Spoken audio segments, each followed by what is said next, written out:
Ito, nakakatawa. Robert Barbers pinuhat ng kanyang kababayan. Ngunit pagdating sa dulo, binagsak. Grabe. Grabe yung reaksyon ng kanyang kababayan. Ito si Baiji's Vlog. Ganda ng kanyang pagkakagawa ng kanyang ng kanyang video. Ito, panoorin natin. Bibilib ka sa mga pinagsasabi niya. Kasi totoo nga naman itong mga pinagsasabi niya na panahon ni Duterte, itong si Barbers kung sumipsip ay parang linta. Tila ba proud na proud pa na mawala itong mga drug lords o baka naman gusto niya lang ma-eliminate yung mga karibal kuno sa drugs. Ito, panoorin natin itong video niya, Baiji's Vlogs. Paki-like naman, share, subscribe naman ang kanyang channel. At huwag niyo rin kalimutan i-subscribe itong aking channel, ha. Mga kababayan, ito, panoorin natin. Napakaganda ng kanyang mga sinasabi. Dito natin malalaman ang totoong prinsipyo ng taong may paninindigan sa sarili. Robert S. Bobby Bali Barbers. Congressman yan ng Surigao del Norte. Taga-amin yan. I'm so proud kasi taga-amin yan na siya ang isa nating may paninindigan at tunay na prinsipyo para sa bayan. Panoorin natin mga idol. Napakaswerte po ng Pilipinas dahil nagkaroon ho tayo ng pagkakataon na magkaroon ng isang presidente na ang advokasya ay labanan ang ating problema sa droga. Seen a lot of people, politicians, and people from the private sector who have always been announcing that ako ay kontra sa droga, ako ay kontra sa ganyan, but never na nagkaroon ho tayo ng isang leader na ipinakita ang kanyang leadership para labanan o mag-declare ng totoong gera sa droga. At walang iba ang pwedeng gumawa niyan kundi po si President Rodrigo Roa Duterte. Alam mo, sa isa inyo mga kabayan, parang wala talaga akong masasabi dito halos. Kasi sobrang hanga talaga ng sarili ko. Kaya isang palakpak muna para sa kay Bay. Para sa pagka-impress na buong buo talaga at solid ang kanyang prinsipyo at paniniwala. Tingnan nyo, ito yung panahon. Nasa panahon ni Duterte, yung advokasya niya na sinusuportahan ni Congressman Robert S. Barbers na isang mambabatas natin. Kaya wala ako talagang masasabi halos na mga negative dahil na humanga ako sa taong ito, yung kanyang prinsipyo at saka paninindigan. Sinuportahan niya ang advokasya ni Presidente Duterte nung panahon na yon. Siya mismo ang nag-endorso. Siya mismo ang nagsasabi. At kami naman, isa ako, na proud sa lugar namin, taga Surigao. Wala kaming ibang magagawa dahil iniidolo namin sila. Idol nga namin. Idol Robert Bobby Barbers. Kaya nga, hindi mawawala talaga yung pangalan na Robert Bobby Barbers, yung senator, yung kanyang ama, na ang prinsipyo niyon is crime fighter, graft buster, di ba? Tirahin ang mga tulisan ang mga kriminal at saka yung korupsyon susugpuin. Nagmatch talaga sa kay Presidente Duterte. Kaya number 1 ka, Congressman Robert S. Barbers. Kaya idol kita. Maglagay man ho tayo ng 100 President Duterte dito sa Pilipinas. Ngunit kung hindi masusuportahan ng private sector, hindi masusuportahan ng ating ahensya, palagay ko, hindi ho magsasucceed at hindi ho magiging victorious ang ating leader kung ganoon.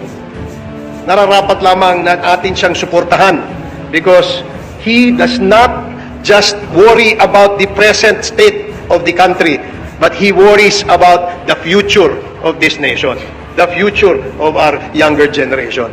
Kaya nga ho dapat magtulong-tulong, magsama-sama, suportahan natin ang kampanya laban sa illegal na droga.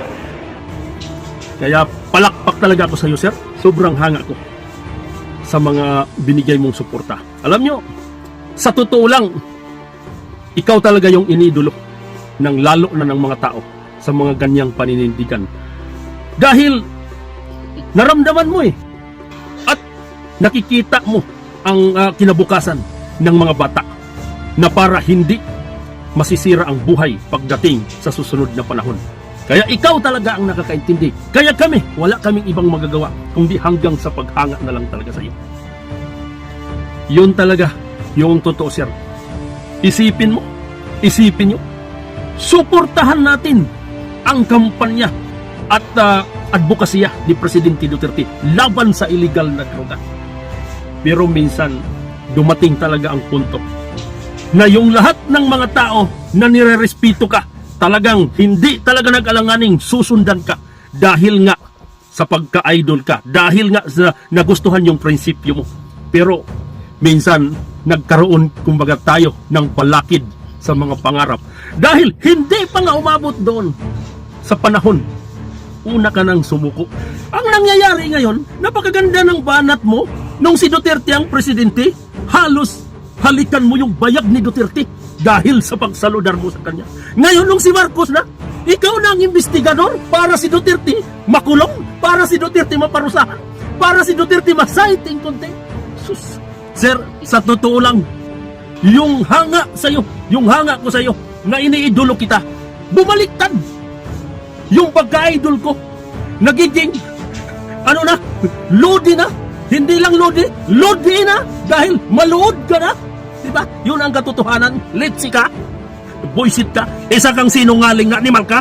Kaya yun ang totoo. Pag-isir nyo rin sa taga-Surigao kung anong klaseng tao itong animal. Kaya ako'y hangang-hanga sa ating presidente.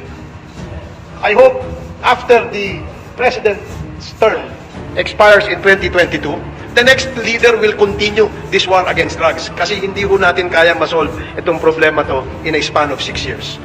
If given a chance and if I will be asked, ano bang dapat gawin natin para ma-continue o ma-sustain itong gera kontra sa droga? Ako ho, candidly, I answered that question. I was asked that question several times. At ang sinabi ko ho, abay, kailangan natin ng extension pa kay President Duterte nang sa ganon ipagpatuloy itong kontra-drogang programang ito. I was misquoted. They asked me, sabi niya, you want the President to extend this term? Of course, I answered candidly. Sinabi ko, bakit naman hindi? Wala hong dapat ikatakot ang sambayan ng Pilipino, lalong-lalo na kung ang ating leader ay nagpapakita ng totoong pagmamahal sa bayan. Hindi lamang ho, puro salita. Marami na ho tayong naging leader, puro salita. Marami na ho kayo narinig. Kaya sir, sa totoo lang, yung respeto ng tao, hindi talaga yan hinihingi, kundi kusang binibigay ng mga taong humahanga, ng mga taong naniniwala. Pero yung respeto na binigay namin sa'yo, yung respeto na dapat namin, kumbaga, pag-iingatan sa'yo, talagang hindi mo dapat kayang dibdibin, hindi mo kayang kimkimin. Dahil andon sa'yo yung tao na hindi ka dapat irespeto dahil isa kang sinungaling na bayaran. Paano ngayon? Ikaw yung namumuno ng plano. Ikaw yung nagsasabi dyan at kami nakikinig na ito ang dapat natin gagawin. Suportahan natin hanggang sa katapusan ang mga advokasya ni Duterte. Dahil wala na tayong ibang nakikitang presidente. Napakaswerte natin, ika nga sabi mo, na ang mayroon tayong presidente na katulad nito. Swerte talaga. Swerte. Iyon ko paano. Swerte. Nagtaka ko kung bakit kaya mo bang humarap doon sa social media para magsasabi ulit, para takipan mo, para ipapakita mo yung mukha mo sa mga tao. Hindi ka ba nahihiya sa sarili mo? Hindi ba tumalab sa'yo yun? Akala namin lasing ka nung nagsalita na yun. Hindi ko malalaman kung nakainom ka ba o lasing ka o ano ba ang problema. Bakit nangyayari yung ganon?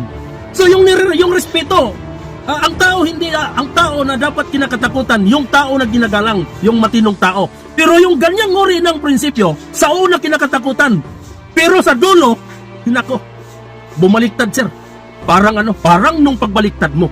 Kaya hindi mo hanapin yung gagalangin ka kasi bumaliktad ka Sa'yo nang galing lahat ng problema. Nung bumaliktad ka, bumaliktad na rin ang respeto. Hindi na kumbaga idol, lodi na. Sarap itong tama dyan sa mukha na pagkasinungaling.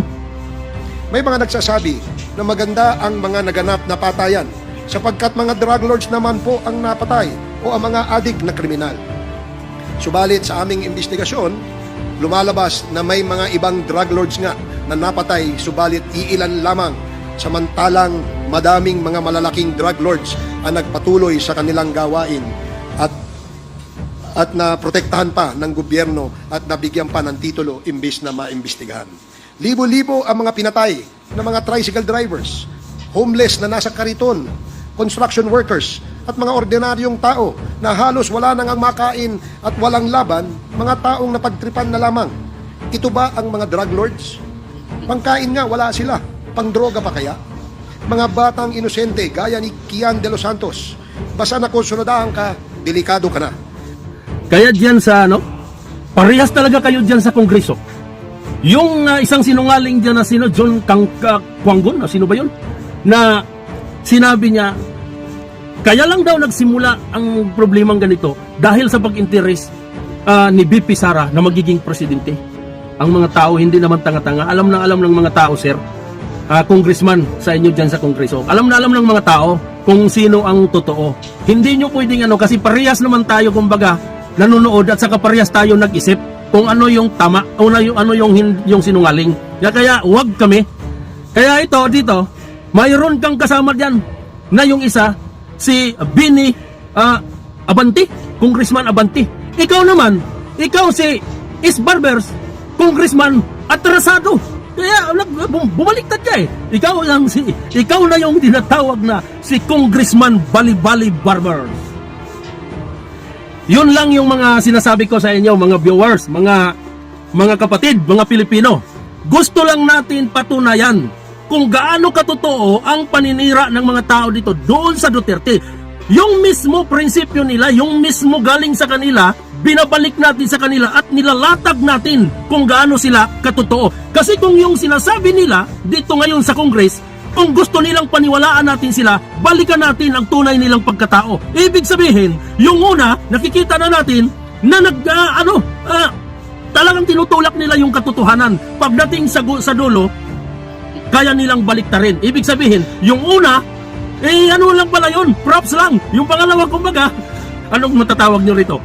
Bali-bali. So, maniniwala ka ba kayo na yun ang ipanindig nila sa Kongreso na batas, na yun ang na kanilang hanapin nila ang hustisya sa mga pagkakamali ni Duterte? Sila mismo ang nagpuri nung una na napakaswerte natin na mayroon tayong presidente na nakipaglaban at may malasakit. Kaya sana, dagdagan pa ang panahon ng nito. Sus, makakapal ang mukha mo. Sinabi mo pang dagdagan ang panahon? Gusto mo na nga si Duterte kumbaga tapusin na sa Congress eh. Kaya, ulol! Bali-bali itong animal. Sige, pakishare ninyo mga kapatid para malalaman natin kung ano ang mga tao nito, kung dapat ba paniwalaan o dapat lang ito kumbaga pagmumurahin kasi hindi kayang sikmurahin yung hiya. Sige, salamat. Pakishare ninyo para malalaman kung totoo ba ito o ano. Itong advokasya na to nung si Duterte pa ang presidente. Tapos hinahambing lang natin yung si Marcos na naman kasi andito na naman siya sa kay Marcos. Pagkatapos ito Marcos, Duterte na naman ito. Sige, salamat. Lusisya na kayo.